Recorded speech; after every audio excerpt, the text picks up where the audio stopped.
Welcome to this week's Treasury Career Corner podcast, where I'm rejoined by the lovely Steve Harper. Steve and I spoke way back in June 2020.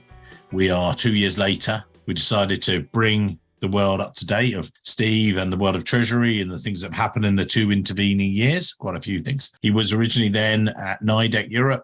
We're actually going to bring that up to date as well. You can listen to him if you like about what's happened in the meantime. Hope you enjoyed today's podcast, and you'll hear the original podcast and then, the update, the recap, if you like, and then we talk about the future of Treasury once again. Enjoy the show.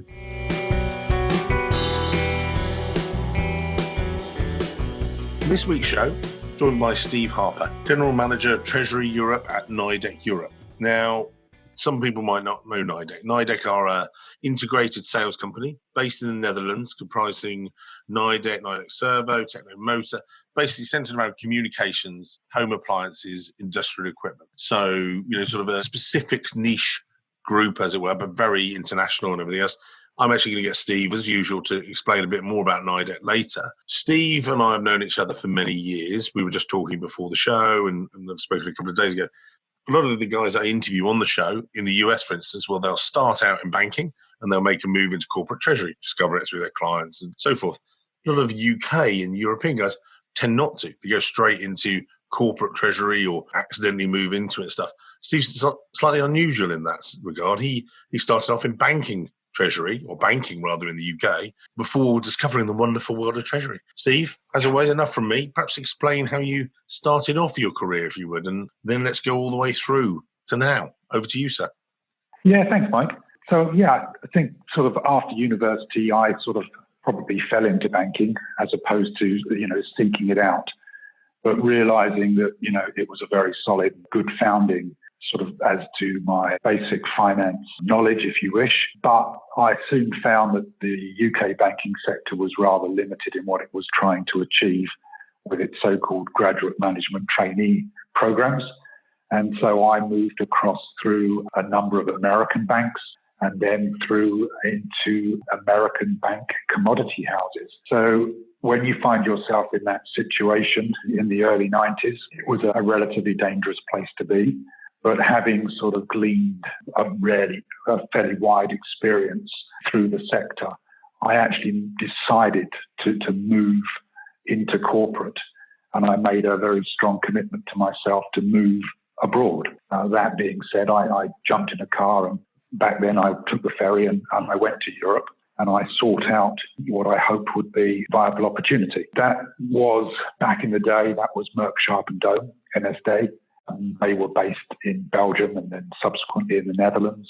And I worked for them for a number of years. And why, Stephen, just jump in there, just because, again, that's quite unusual. A lot of UK Treasury folks will pursue their Treasury career, as they can do, all the way through and stay within UK groups and things. And again, this was back in the 90s, so there was early days of Treasury International, per se. What was that drive for you? Was it just something a bit of a wanderlust, or what was the situation there? No, it wasn't that exactly. We could talk about this all day, but UK treasuries back in the day were very much cash, FX, and debt. Yeah. So they were, I wouldn't say they were ivory tower, but they were somewhat staid, and they were somewhat sort of financially regulated, more a subset of a generic finance function. And what you had on the European continent was the first sprouts, if you like, of treasury that actually required a treasurer to spread his wings somewhat wider to get involved into things that were outside of the three basic pillars of generic corporate treasury. And by that, I mean project financing, I mean working capital enhancement, I mean a lot of greenfield development as a number of the European operations were seeking lower cost blue-collar input into their manufacturing. So I probably was one of the early adopters, if you like. And you might ask me why I would then leave someone like MSD, and I can answer that very simply. I left MSD because my learning curve was becoming somewhat one-sided. Merck Sharp and Dome, being in pharmaceuticals, are an incredibly profitable company. And so much of my treasury skills that were being developed were on the positive cash side. And I thought that in order to make myself a more rounded individual, I needed to go and work for somebody who desperately needed money as opposed to somebody who had a lot of money. So that sort of took me down to the Flextronics of this world, probably one of the biggest companies that nobody's ever heard of. Yes. That is an outsourced manufacturer and works on 1 and 1.5% margin, making electronic equipment for everybody else around the globe. And that involves, serious, complex funding strategies. It involves working capital management. It involves new efficiencies. And those efficiencies sort of take you across the border from pure finance into what I would call financial operations. And indeed, one of the first things I noticed at that point in time was that I no longer had an office. So I stopped working in an office and I actually moved myself and sat on the factory floor because my boss, the CFO at the time, would always be very fond of telling me that if I couldn't see where the excess and obsolete was inside the factory, then I couldn't actually see where my cash was. And as the treasurer, that was my problem. So having done Flextronics, and Flextronics being a truly global company, so I was a part of moving operations from Ireland to the Czech Republic, from Austria to Hungary, from Sweden to Poland, ultimately from Hungary to the Ukraine. This also transpired that we were moving from Japan to China. We were taking a lot of European operations down into Malaysia. And indeed, we were moving operations from the likes of California across into Mexico. Mm-hmm. And that meant that I was traveling 90% of the time. I had offices around the globe because we were always trying to apply best practices wherever we learned them to our other factories. And as such, the company sort of profited from that very flexible workspace allowance that it gave its employees. And with that international exposure, if you like, you're meeting these, so, and again, for the listeners, Flextronics, you headquartered in Vienna, but we're covering California, you're doing China and stuff. How are you finding the differences in attitudes towards treasury and, towards finance, and sort of what was it like with that international? Because you were truly, traveling the globe. Yeah, and I think at that point in time, what you notice is you notice who are the early adopters, and the early adopters are those typically who need to adopt quickly when your margins are that low and that small. So the European businesses were being driven by people like Alcatel and Philips and Ericsson at that stage, all of who were struggling to come to terms with what was a much more multicultural environment that didn't have so many borders. Don't forget, Mike, this is the very early days of everybody moving their manufacturing to China, and everybody setting up their shared service centers in the likes of Chennai, India, and Mexico. So you saw very advanced techniques within Europe, and you saw a lot slower adoption within the US because it didn't need to move as fast. The US still had its own supply chains in place, and it was very tried and tested. It didn't need to look too far beyond. And it takes a global downturn to really make people appreciate or see that their cost structures perhaps need to be amended. And then you did that for a number of years and grew the sort of function and things like that. But then you thought, Vienna to Australia. You've made some great moves. So, that's one of the things we wanted to focus on, the cultural shift in Treasury. What was it like and then making a move?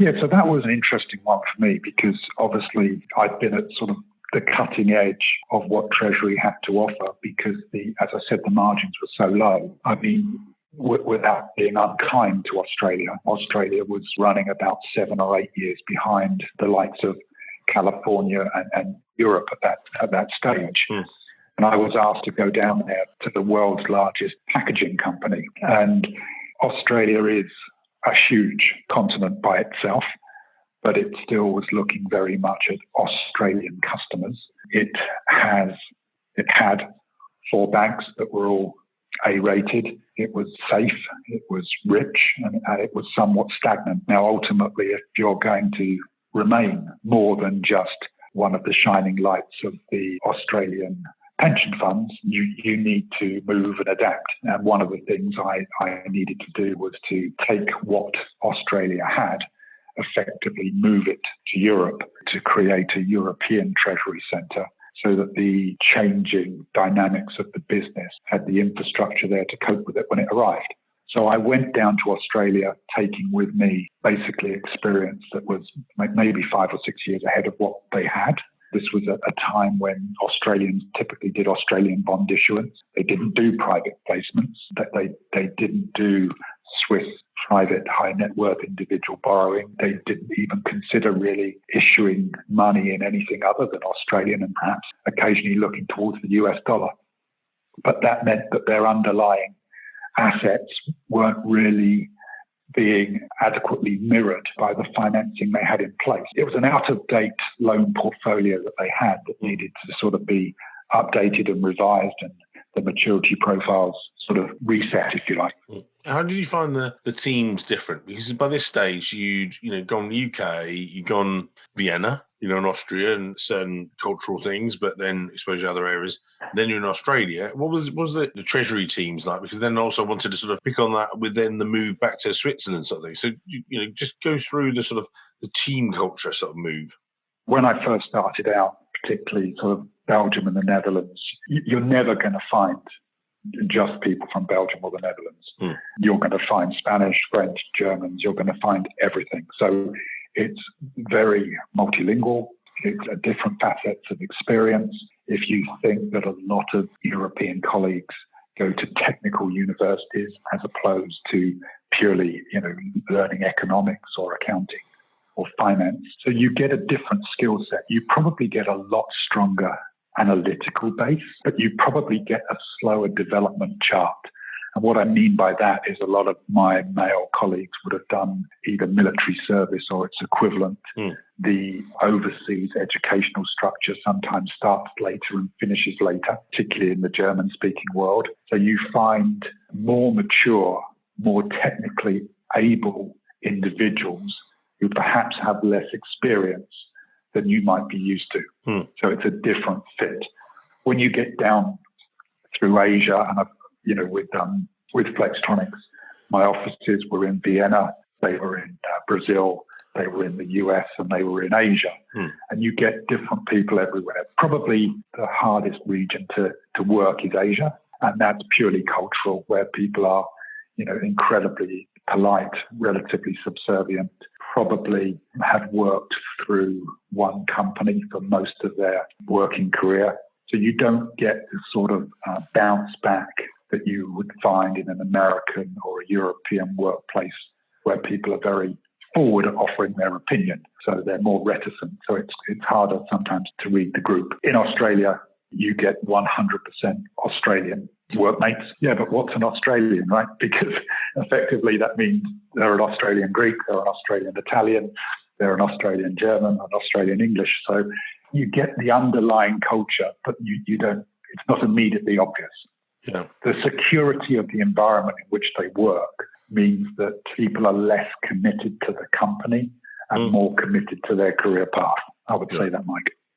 And then just talk us through the next few moves, because for people listening, again, they might not know, you made some really interesting ones internationally, which again, you've let Treasury truly take you around the world.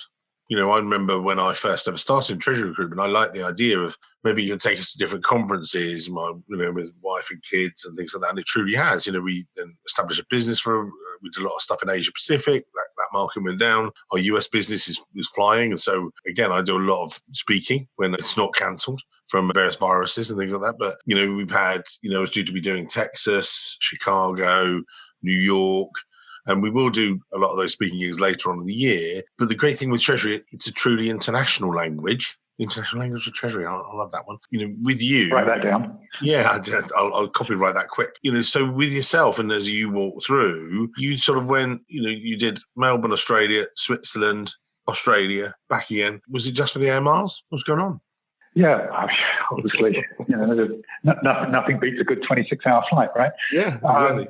To be fair, what I did when I was initially in Australia, as I sort of alluded to, we had to build European and international treasury centres. And as such, I built myself into a role in Switzerland that probably needed me more than Australia, and hence stayed in Switzerland for a while. I ultimately got headhunted by the major competitor of my original employer back in Australia, and I went back. I mean, in hindsight, I think that was probably a mistake. There is a term that they use called boomerang palms, where people who emigrate to Australia always want to come back to Europe, and then they always want to come back to Australia, and so on and so forth. The lifestyle and everything you do and everything you can imagine are so incredibly different. It's almost like living two lives. But for me, the moves that I've made, I've always stayed very close to manufacturing. I've always stayed very close to heavy manufacturing, and I've always stayed close to companies that are either evolving or migrating or in some respects have been in some degree of distress. And that's what keeps you challenged, because the great thing about Treasury and the reason that it is so marketable is that it's a skill set that is forever expanding. Yeah. And then better than that, you never have to do the same job in the same office with the same people every day, right? So, it's like you're taking it as an armory sort of that you take with you, and you know that wherever you apply it, the situations might be slightly different. But if you've covered enough breadth and depth, then you can slot right in. So, I mean, Treasury can be very plug and play in that regard. And then just talk us through then the moves, or bring us up to date really, because then you went into consulting and they had some great experiences there. Again, for the listeners, what would you say to them? Because we have a variety of different listenerships. We have I found a lot of people in the UK and Europe tend to be more treasury managers and senior treasury analysts learning the way up the curve and wanting advice from you about that, what to do, versus in the US and further afield, they're a little bit more older and they want to hear some of your war stories. And I think you've alluded to that a little bit there. But, just going back with that, you made these other moves. So talk us through the rest of it sort of thing. Yeah, I mean, I think, some people go back and do an MBA. Some people like to, move on to universities and teach. There comes a point when your corporate experience really becomes about looking at your next title or your next pay rise. And it doesn't really become about your own development. The reason I went into consultancy was that the consultancy I was doing was primarily driven by PE.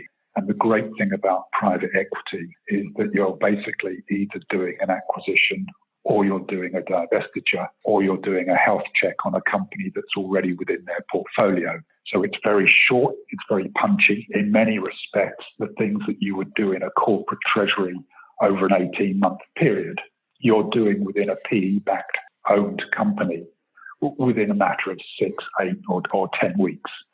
So it really sort of reinvigorates and refocuses as to what is truly important if you're going to strip down to and run with or divest from, huge corporations, those parts of the business that are non-core, but in effect are still very big and very interesting in their own right. So the consultancy is like a breath of fresh air, really. It sort of it wakes you up, it refocuses you, it sort of gets you really excited and reminds you why you were really excited to begin with. Then from the consultancy aspect, you're then ready for your next move. You've sort of, I don't know that consultancy forever would have been for me. It is very demanding. It is very demanding on travel and very demanding on time. So, there's a lot of 20-hour days. And there's a lot of time, when you're 6 or 7 weeks away from the family just because you're working on a project timeline. What I've done most recently is I've come to the Netherlands, which is a great place to work, irrespective from wherever you come from or whatever nationality you are. It's very liberal and it's very embracing. I work now for a major Japanese corporate that is probably basically the world's largest maker of electronic motors, be that they're in the windmills or the electric cars or in home appliances. Again, a hugely different culture, a Japanese yen-dominated culture, a culture that is not overly familiar with expanding and making acquisitions overseas. So a large part of my role is in M&A and is in expansion. Hmm. Nidec is a company that makes basically 6 acquisitions per annum. It's in a growth phase, but it's in a development phase, and that growth is taking place outside of its country of birth.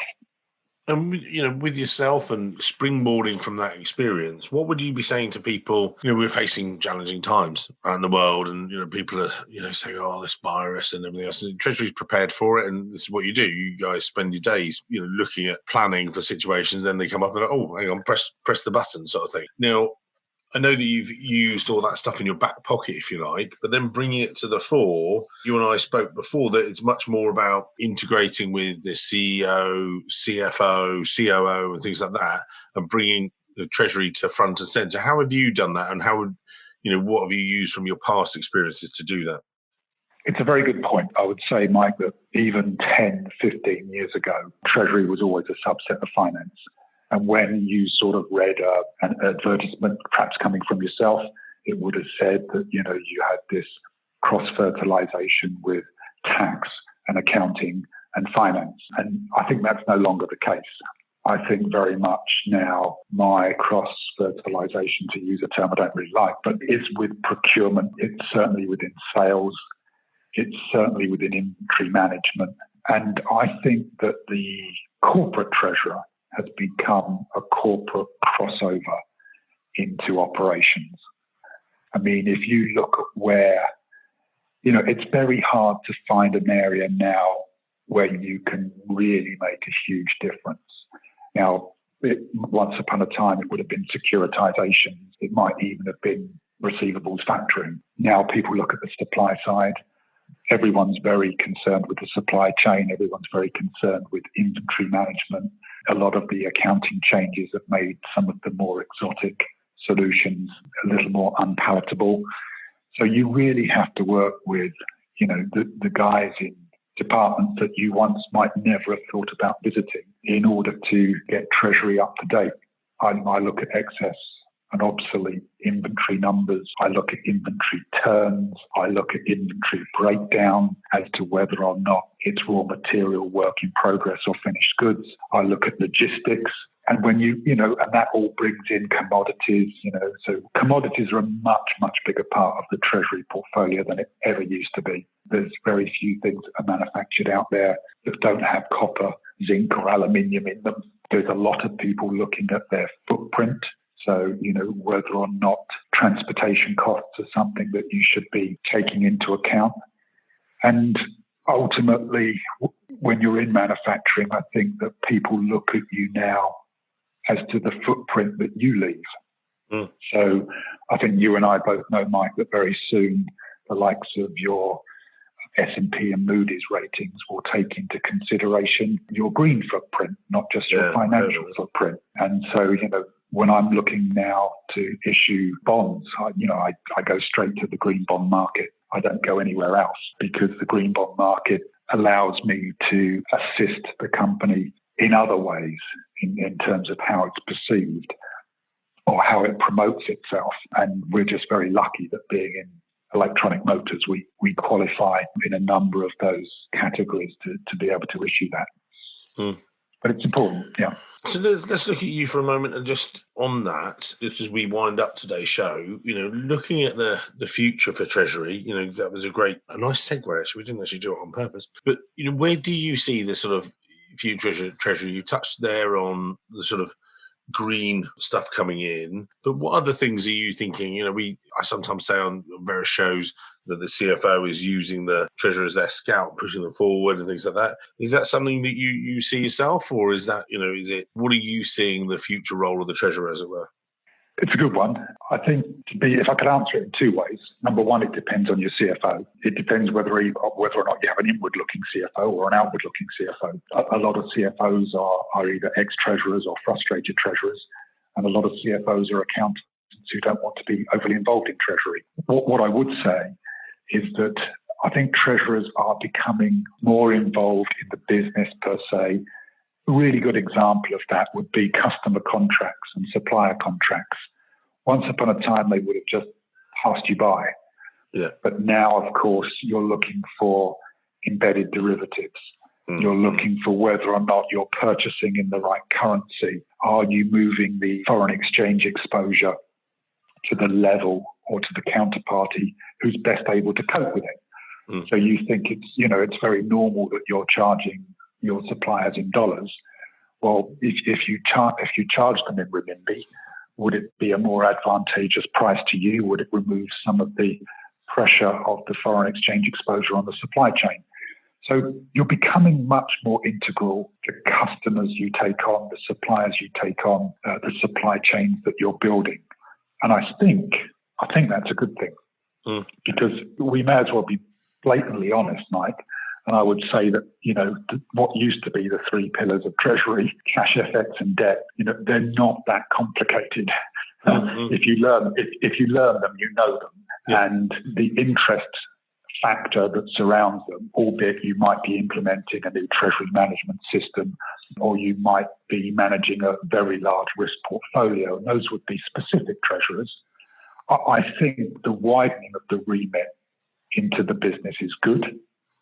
And I do think that you'll find yourself as you move forward a much more of a linchpin, almost a linchpin between a CFO and a COO.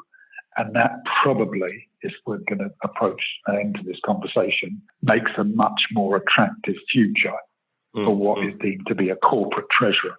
So, I think a lot of the time Treasury nowadays, and as I've seen it evolve in my Treasury recruitment career, has been, as you talked about, those three pillars, if you like, of Treasury, and then it's about everything else you do now. In the early days, that was and that's what I learned. Cut my teeth on. I remember first ever asking one of my treasurer about lockbox processing 20 years ago. Oh God, But then once you learn all about that, and then you learn the next levels and things, and got to know that, then Treasury is about so much. It's about the integration with the business. When I'm recruiting this big role, as we know, in Saudi Arabia, corporate treasurer, and it's actually about. There's a lot of assumed. Well, we know that person is going to be a complete subject expert. They're going to know all those different areas. That's already a tick in the box. That's by the time you've been 20 years in it, they assume you've been around the block and you've got the progression. It's all about everything else. And, bringing that into the sort of to close today's show, if someone looks at your LinkedIn profile and they say, do you know what, I want to have a similar background to Steve, I want to do something like that, or follow, take it around the world, what are the tips you would give them? And again, we'll put your LinkedIn profile in the show notes. What tips would you give to people? I would say, firstly, I think I would follow your desire to learn. I would say there's an old adage, right? If you're under 40 and you don't move every 4 years, you're crazy. If you're over 40 and you move every 4 years, you're crazy. But I don't quite buy it. I think industry, jurisdictional, social experience, at the end of the day, a good treasurer is all about breadth and depth, right? And it's being supremely flexible. And even if you're doing a very similar remit, you will do it very differently in different places around the globe. You'll know when to stop. And funny enough, as you know, Mike, there aren't many people who carry on in treasury as long as the likes of you and I. And that's because if you're getting it right, you'll still love it and you'll still stay in it. I'm almost saying that if you get it wrong, you'll move on, you'll graduate, you'll cross over into something else. And that's fine too. A lot of people like to move into FP&A. A lot of people like to become a CFO. But I honestly think that if you want to stay away from the pure accounting side, then I think Treasury probably offers you a much more interesting career. And I've never been limited by borders. I only go where the job is. I only go where the most interest is. I think that's exactly right. And I totally agree with you. And actually, it's funny. I think you can use Treasury as that springboard, if you like, can't you? And it certainly springboarded your career into all different countries and different roles and different things like that. And I think anyone who's in it now and thinks, oh, actually, I could go to explore those other areas. You might come back to Treasury one day, but it's certainly, if you're in more limited fields, you just become a specialist. Whereas specialist Treasury 20 years ago, I'd expect people to finish as treasurers. Now I don't anymore. I see so many people that sort of on LinkedIn profiles, they sort of update themselves, or they move to this, or they move to general management, or they're off to this, new exciting adventure. And I think that's so much better for the profession as well. So I wouldn't be at all surprised if 50% of treasurers following the route that I would follow today find themselves in more generic corporate management, but very possibly it won't be in financial management. It will be running the business. And 20 years ago, that would never happen. I never saw that at all. And, when I first started Treasury Career, so now you're entirely correct. So, Steve, thank you, sir. Great words from there, Steve, there. And we'll put his details in there. You'll have some show notes. Great talk through his international career. Thanks for your time today, sir. You're more than welcome, Mike. Anytime. Take it easy. Thank you, sir.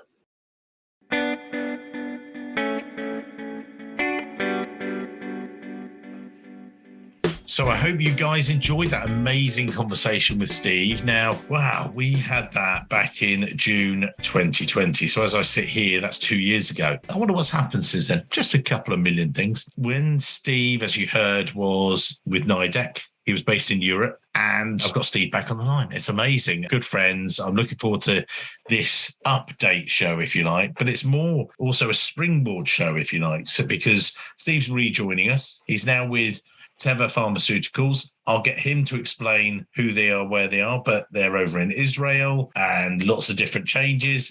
Steve, I'm not going to take any more away from you. Take us from, if you like, from NIDEC, and when we finish the last show, as people have just heard, bring us up to date, because it's a fascinating story, as you and I have both discussed. But back to you, sir. Yeah, no, thanks, Mike. At the end of 2020, I was approached by somebody I'd once worked with in the distant past to see if I might be interested in taking up a position for Teva Pharmaceuticals. It was an interesting discussion, and that was it at the time. Then as things progressed, I realized that in order to take up the position, based on the seniority, and all direct reports to the CFO have to be in one place. And that would mean that I would have to move to Tel Aviv, Israel, which, not being Jewish and not speaking Hebrew, was somewhat of a challenge. But I decided that it was something I should look at. I think you and I might have discussed it before, but there's a couple of things that are very important. I think people are becoming increasingly selective about the type of company that they work for. Yeah. And for those of you who don't know Teva, I mean, basically it's been around since the 1900s, but it's a generic pharmaceutical company, one of the biggest generic pharmaceutical companies. The tagline would be that 200 million people in 60 countries take a Teva medicine every day. And generic medicines, for those who are not aware, mean that we're providing the lowest cost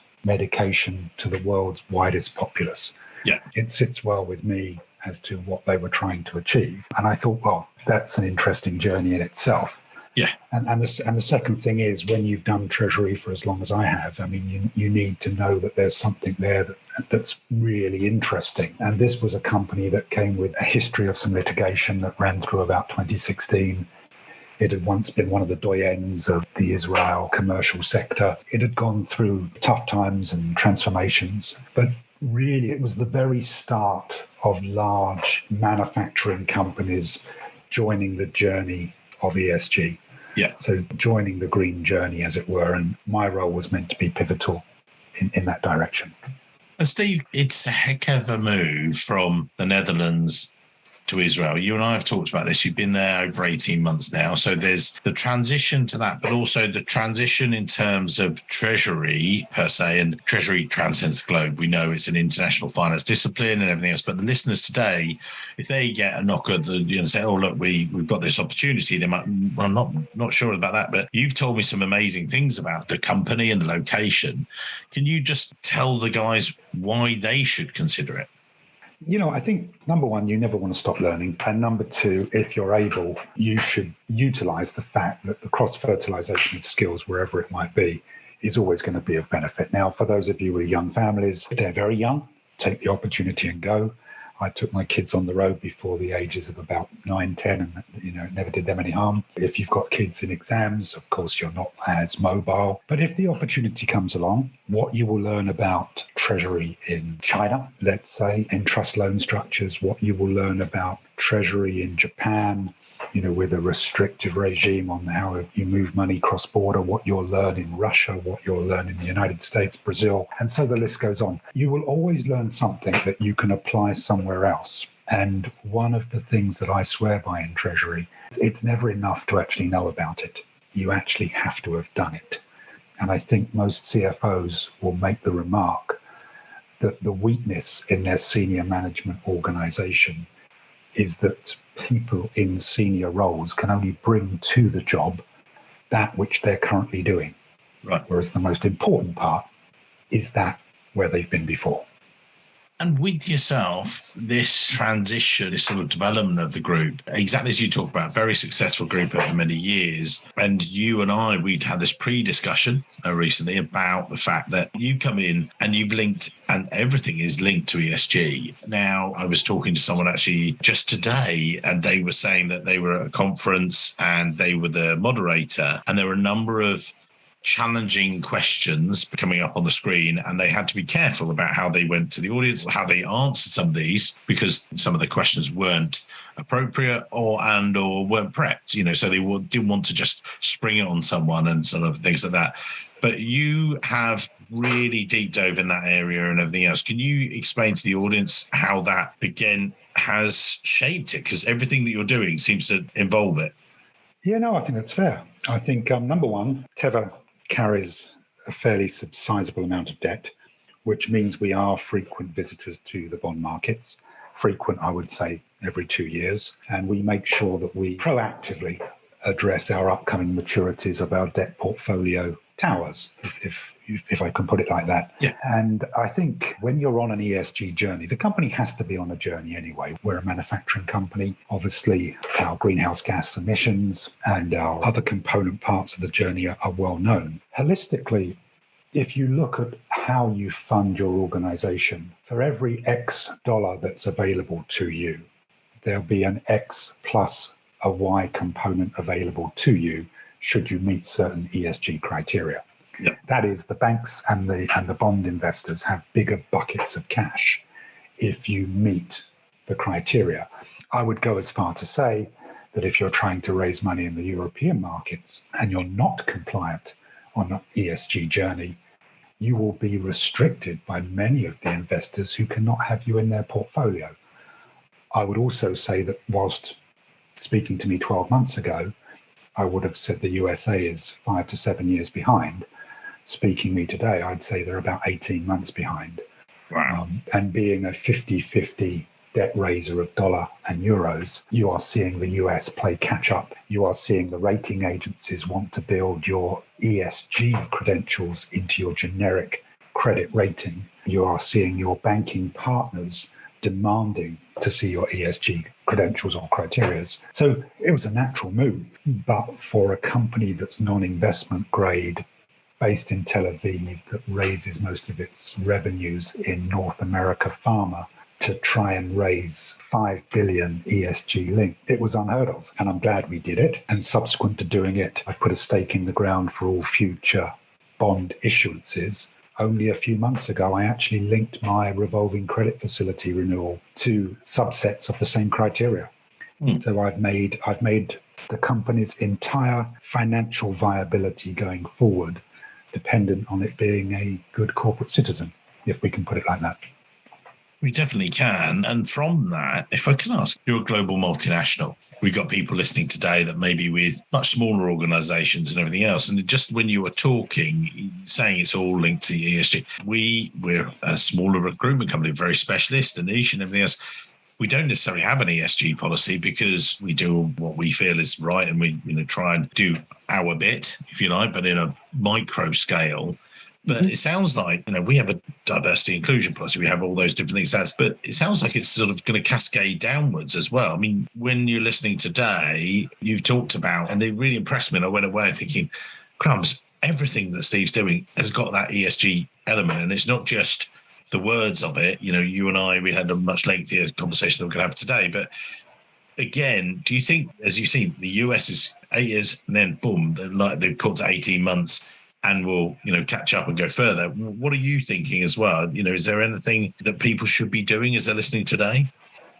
I think you're right, Mike. I think cascading down, but you can also, from the sentence that you just gave me, you can also think about rolling up, because yes, of course, it involves diversity and inclusion. It involves waste management. It involves emissions. But then if you want to push it a little bit further and you're not debt raising, but let's say a lot of very small companies have bank facilities, perhaps with one or more banks, you should, or you can, not you should, but you can, link the price you pay for that facility to how you perform around certain ESG criteria or metrics. I would say that if you set the bar sufficiently high so that you pay a premium or you pay a penalty if you don't meet them within the time frame in which you said you would, that's a good thing. And if you receive a discount for having met them earlier, providing you don't get accused of greenwashing or having set the bar too low, I think if you promise to reinvest any benefits that accrue to you back into the journey, that's a good one. I would say to you, Mike, in your position doing what you do, I would look at the credentials of your suppliers. Yeah. I would look at the guys on their wooden pallets or their bubble wrap, or, how far they travel and what mode of transport they use to bring you what you need. If you think of yourself as a soup to nuts or a cradle to grave, depending on which part of the globe you're sitting in, you just think, is there anything in that metric where I sit in the middle, or let's assume for this discussion, I sit in the middle, that could either be better or I could change, or I could link my performance to meeting certain criteria so that I can be judged externally and held account externally by independent adjudicators as to where I am in this new ESG climate. It's very easy to be flippant and to say it's very fashionable, but now reverting back to my world, which is a global heavy manufacturing base of pharmaceutical product, base product and end product, and very large warehousing and very large usage of electricity and water and commodities, there's a lot I can do. Yeah. And I think if everybody can scale what they believe they can do, and don't take the product to be on the journey, make sure you're on the journey and find the product that fits. I'm going to ask you in a minute about, again, we talked about sort of the evolution of Treasury and some of the people-related aspects and things like that. I'll come on to that in a minute, Steve. But before I do, actually, there's something that's just come to me as you and I have talked there. I'm interviewing and screening for my clients candidates every day. What makes a good ESG relevant Treasury professional versus someone that perhaps isn't as relevant or as thinks they are? What's the differentiator, if you like, to tell people we'll be catching up for Steve as is overdue for a face-to-face catch-up soon, which I look forward to. But before then, again, for the audience, if they're also looking at people and treasury professionals, we recently recruited for one of the leading water firms in the UK. And the guy that was joining said to us before we even got in the role, said to my colleague Craig, I'm only interested in a role as long as it's an ESG type focus, because I feel very passionate about it. It's a big thing with him about renewables, recycling. That's a big thing on a totally personal. And then he went, well, what about if I've got a deputy treasurer role at water company that's at the forefront of this? He went, when do I start? But in general terms, we've got a number of companies out there, environmental, recyclables and things like that. But how do I find the candidate, or how do I sort of screen them? What's the filter you would run past them? You've been at the forefront of this. So what would you be looking for? More the candidate, if you like. This is a warning to you candidates out there if you're listening today. There's two things, right? You have two types of treasurer. You have treasury technical and you have treasury commercial. And treasury technical, I think, is very much about when you're adding to your own personal stock. So if you're an analyst or a junior manager level, you're treasury technical.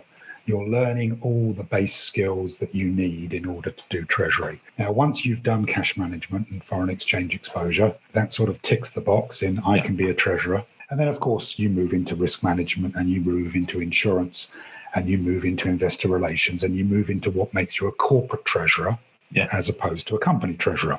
I would say, from my perspective, I look now much more at the commercial applicability of treasurers. I will just give you one old story, Mike, from a very long time ago, that a CFO of mine decided to move my office from an office on an office floor, and he put my desk inside the warehouse. And he said to me, look, if you can't see your excess and obsolete, you don't know where the money is, so you can't be my treasurer. I always look now for treasurers who have a commercial leaning, but if they have a manufacturing, production, supply chain leaning, that is the next additive that will make the next treasurer. Because the next generation of treasurers, particularly as we head into high interest rate and an inflationary environment, only people like as old as me and you, Mike, can really remember. Yes. Yeah. It's going to be how agile is your balance sheet, or is your supplier and is your customer parking their funding needs on your balance sheet? And, how agile is your supply chain? I really do think that Treasury has come an awful long way from cash and FX. And that's almost now your base exam to get in.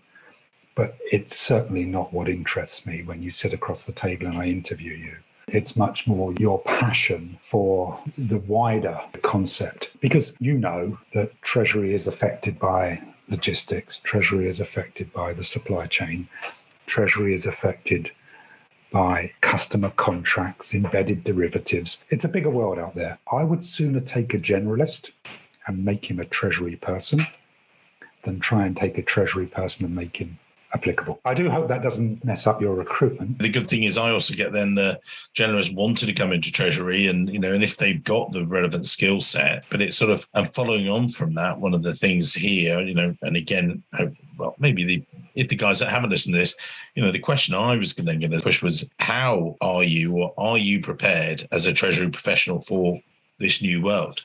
With inflation. Okay, tell me how. What are the ways in which you've prepared yourself? How are you getting yourself? And obviously they get the job if they say they listen to the podcast every week, because then they'll be doing that ongoing job and listening to treasurers like yourself. But that aside, and looking for yourself, the future. We touched on ESG. We did this. This is sort of, we'll put your LinkedIn details in the show notes and things like that. We've already had some top tips from you before, but how do you see the future of Treasury? What's next for you? And usually I sign off, but I'm going to let you have the final words, Steve. I'm going to shut up. You'll give the final close off to the people, and then we'll play the music. So over to you, sir, to close the show. No pressure. What I would say is that in an environment where we could be heading for 8 or 9% interest rates, I think it's really time to review or revisit your organization and, put very simply, look at your organization and see if it needs to go on a diet. And what I mean by that is there might be more money inside of your organization at rates that you can well afford because it's dormant or lazy than you can possibly afford outside of your organization. So I think the next big thing is working capital efficiency. And that can be supply chain, that could be securitizations, that can be asset backs, that can be sale and lease back. There has to be a look back in anger within the organization just to see, is it as good as it can be before I start going externally and looking at money that possibly I can't afford. Hello, it's Mike here again. I hope you enjoyed this week's show. If you did, then maybe you want to follow the show or subscribe depending on where you listen, whether that's iTunes, Spotify, or another great place to listen to the show from. It's totally free and means that you'll be the first to see each and every week when we release a new show. And maybe whilst you're there, you could even leave a quick review. Reviews and ratings are among the most important metrics for a podcast to effectively rank. And as you can probably appreciate, the podcast is a lot of hard work to produce every week. It'd be amazing. Just take, say, 20 seconds, leave a quick review of my amazing guests and their great career stories. We'd really appreciate it. Thanks very much, and I can't wait to see you soon.